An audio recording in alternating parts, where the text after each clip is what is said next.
Okay, hello. Uh, so welcome back to Accepted by Admission Prep. That's what we call this thing, Emile, by the way. I thought it was a pretty neat name. We have Emile here with us today. So Emile is awesome. Emile is a grade 12 student in Admission Prep's programs.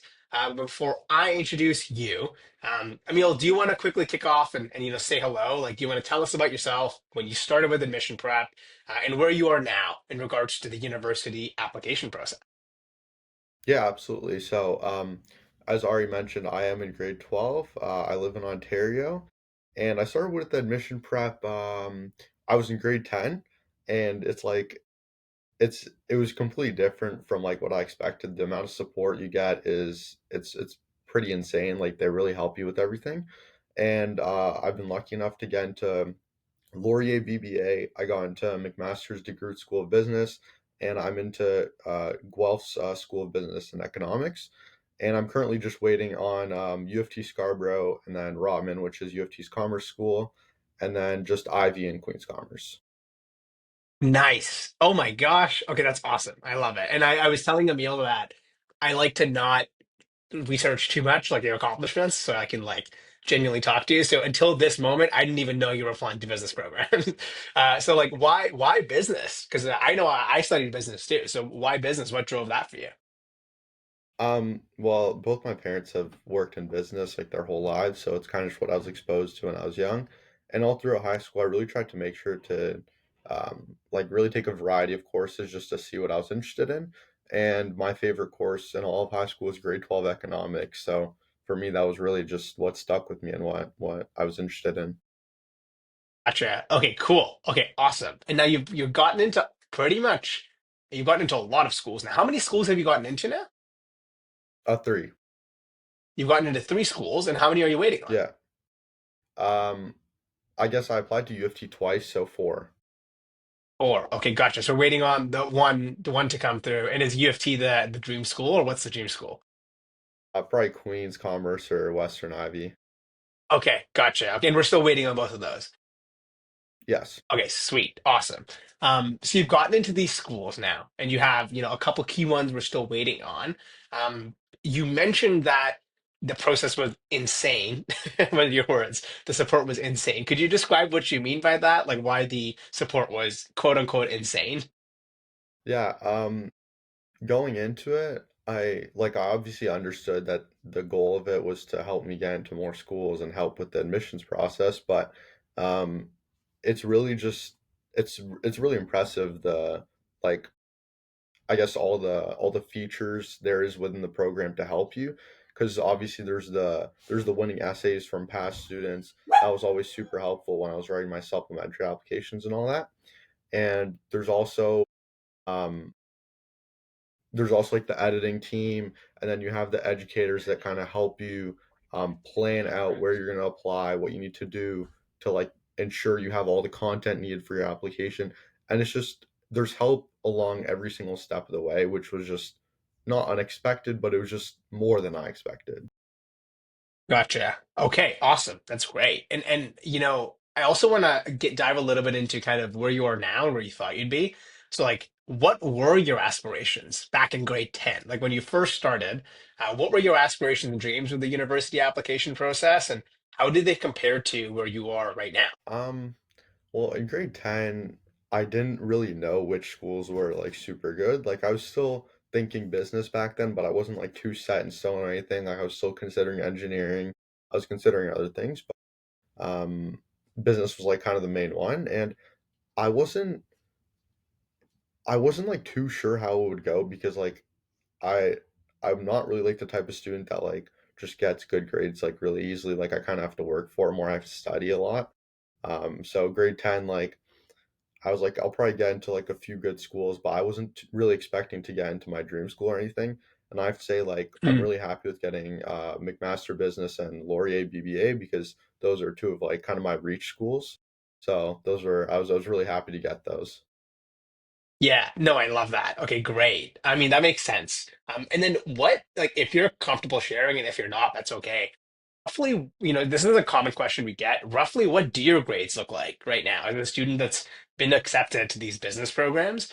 Like, how competitive are your grades? Where do you roughly sit?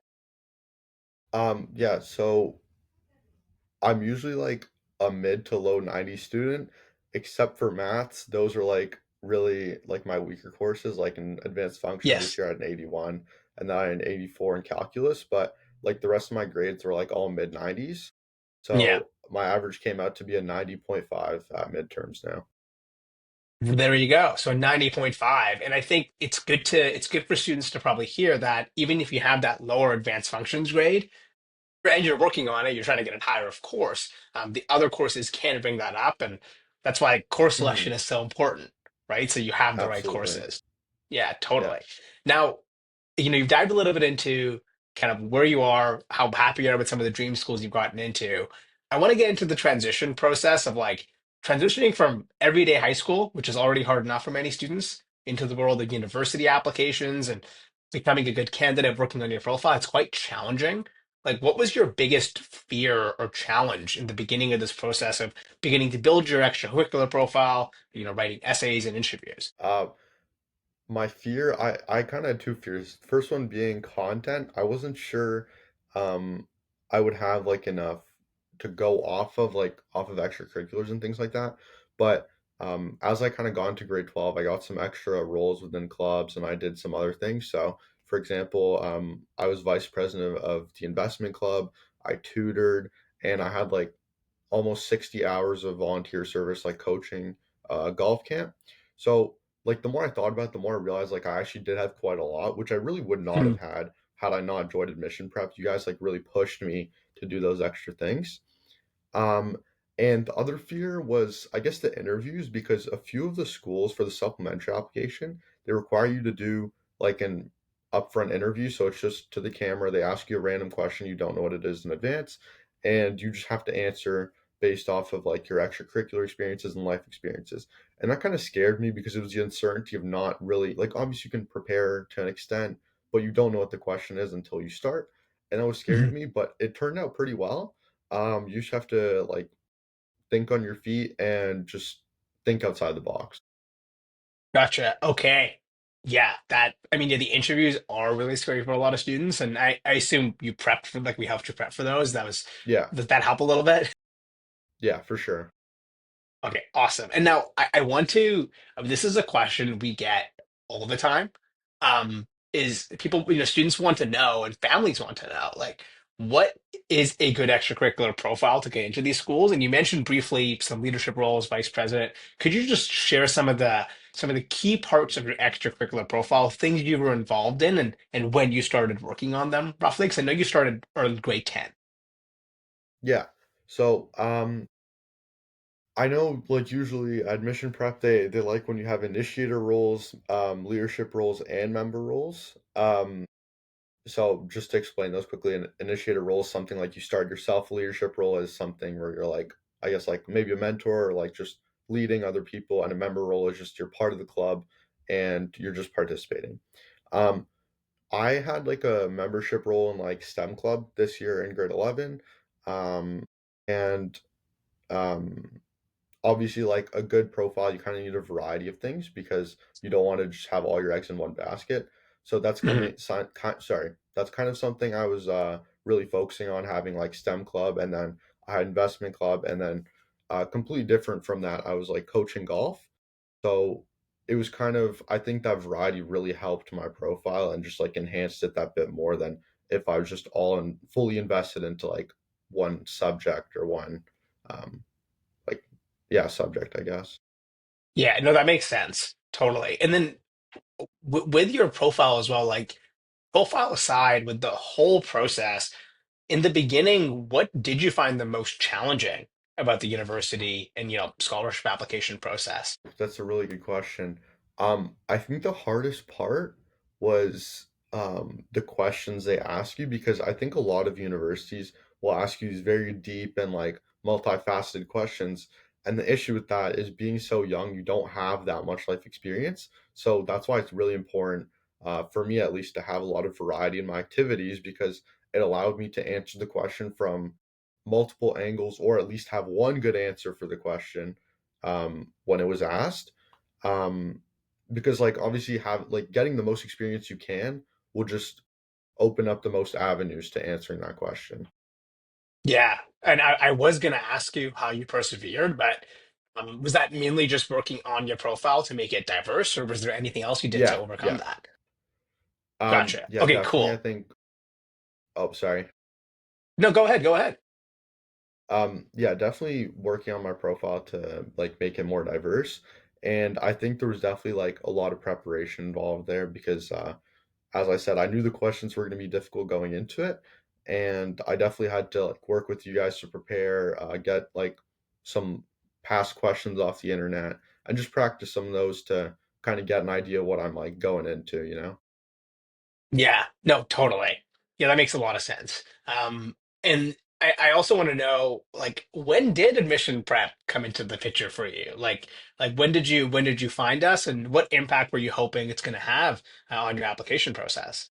So my mom actually found you guys. I guess she was probably just doing some research on the internet regarding university applications, and I think she stumbled across you guys and she kind of brought it up at the dinner table. And obviously, I was really interested. I was like, this is definitely something that could help. And this was before finding out anything. Um, and after like we had our first consultation, all that, I kind of got a bit of a better understanding of how the program could help me, and it was really like an eye opener to how much I was really gonna have to do, and it was definitely like it Hmm. was a no brainer for us to really enroll. Yeah, okay, that makes a lot of sense. Especially I guess with your goals that you had. And then of the different parts of the application process, there is the writing, there's the skill management of staying on top of everything. There's building a strong profile. I'm curious to know, where did you think admission prep had the biggest impact in that process for you? I'm gonna have to say building the profile, because I think right off the jump it was emphasized pretty strongly that you needed some variety in your profile, like regarding the initiator roles, the leadership, and the member roles. And also the keeping track of what you did within those roles was definitely super important. That was something that there was like many like not forms, but there was like things I could fill out that would help me keep track of each thing I did within those activities, so that by the time I went to apply it was kind of already done for me and I didn't have to scramble last minute to figure all those things out. So I think really Yeah, the choosing which roles and like which activities to do, as well as um like I guess how do I say it? I guess like writing it down and having all the ideas ready for the applications. yeah, no, totally. I mean, I think I'm glad you said that, because I think students overlook it every year. They're like, "Oh, I've got Hmm. grades in the 90s." You probably have friends that are like, "My grades are in the 90s," and then Absolutely. and there are programs where you can get in with just grades, but the programs you listed off, it takes a lot more. They're looking for a holistic individual.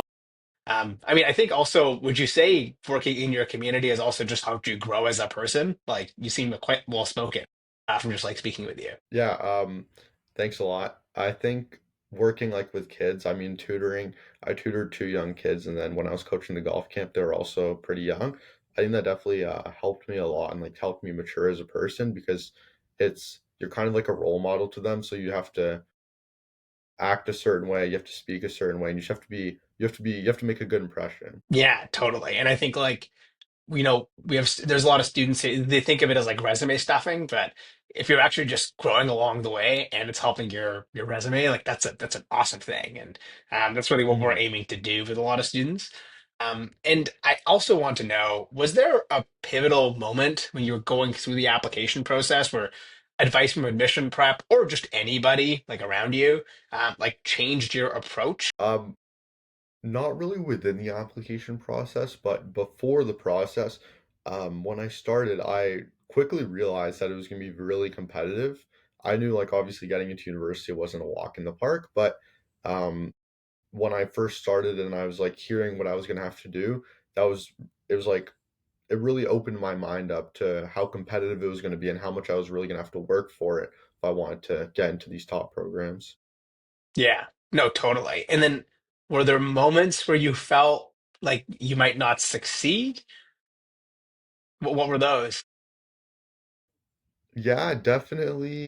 Um, there's definitely some bad grades that came through sometimes, and that was it was really it was really underwhelming and demotivating because obviously like I had some bad quizzes this year where like I worked hard for them and I kind of got nervous and froze up and seeing the bad grade it's really disappointing, but I think it's important to remember that your other grades within that same course or other courses can really help level it out, and at the end of the day um I was okay. I think it's always just important to remember it will be okay and it's not the end of the world. Yeah, that totally. And then I guess that was going to be my next question is like, how did you handle these like setbacks or challenges? Like, what kept you persevering? It was definitely difficult.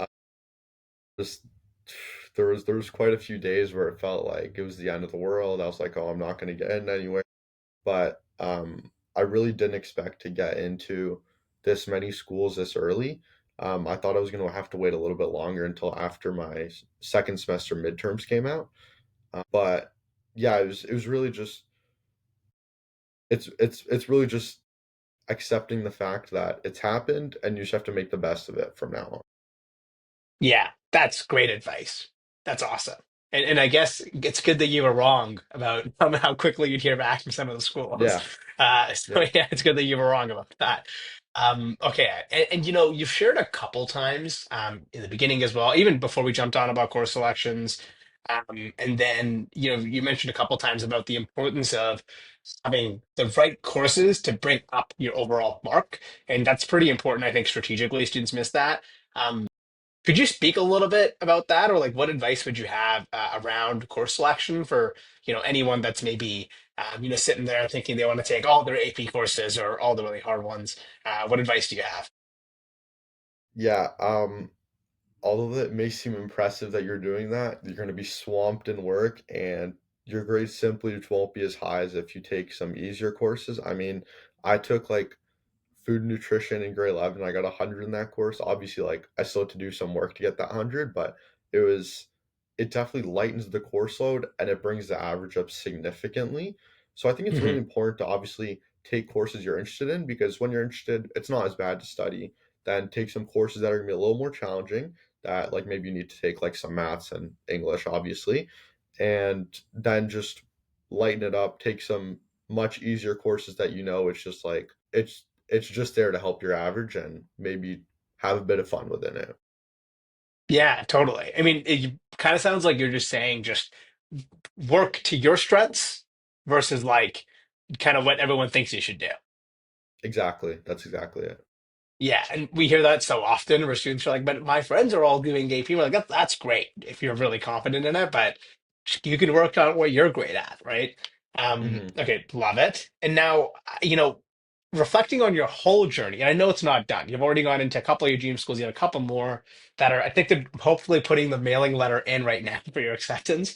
So we're Hopefully. hoping for, yeah. So reflecting on your whole admission journey, how do you feel about your journey from start to this point? Um, it was definitely a bumpy road, but so far I'm very happy with how it's ended. I mean, even if I don't get into these last few schools like Queens, Western, and U of T, I think I'd be very content going to either McMaster or Laurier. So overall, I'm definitely happy with it, but it's definitely something you have to work for. You're not just gonna it's not gonna be handed to you. So you have to, Yeah. yeah, the hard work will pay off though. No, I love it. That's awesome. And what advice do you have for a student that's in grade 10, grade 9? They want to go to these big schools and maybe they're listening to this right now. What advice do you have for that younger version of you, maybe, that wants to achieve these big goals? I would say grade 9 is definitely a big step up from grade 8. So work for grades in grade 9, but don't worry too much about them because it's like I said, a big jump. Grade 10 is when you really have to work on the work ethic because grade 11, if you do early admissions, then they're going to look at some of those grades and you want to make sure that you have the work ethic and kind of like the work life balance so that once you get to grade 11, the grades are high enough and then that will continue to progress into grade 12 so you can really achieve the highest grades. um, and don't work too hard. Don't stress yourself out too much. It's gonna be okay, and it's not that serious. It's serious, but it's not life or death. Yes, totally. And it kind of just sounds like like start earlier, build the skills, build the profile, get that all done. ideally prior to grade 11, so you can just keep your grades up and it'll just carry right over into 12. Is that about right? That's perfect. Yeah. Yeah, that is sound advice. That is sound advice, Emile. And my last question for you today is if you had to select one word to describe your journey with admission prep, what would you choose and why? Oh, getting it all into one word is gonna be pretty difficult, but I think I'm gonna have to go with helpful. That's gonna sound a little bit basic, but I think I really wouldn't be where I am today without admission preps like help and support. So it was definitely a big motivator and a big factor into my applications. Cool. Well, Emile, thanks so much for joining us today. I think this was awesome because you got to cover like everything from the grades it takes to get in to the profile. I think that mindset part of things as well is so important because I think sometimes students feel like, oh, I wasn't perfect for one exam out of the 50 I'm going to do throughout high school and my life is over. And I think what you've shared is going to be awesome for so many students. So thanks so much for coming by and sharing your story. Those other acceptances are coming through, fingers crossed, and you're going to crush it. Yeah, thanks a lot, Ari. You bet.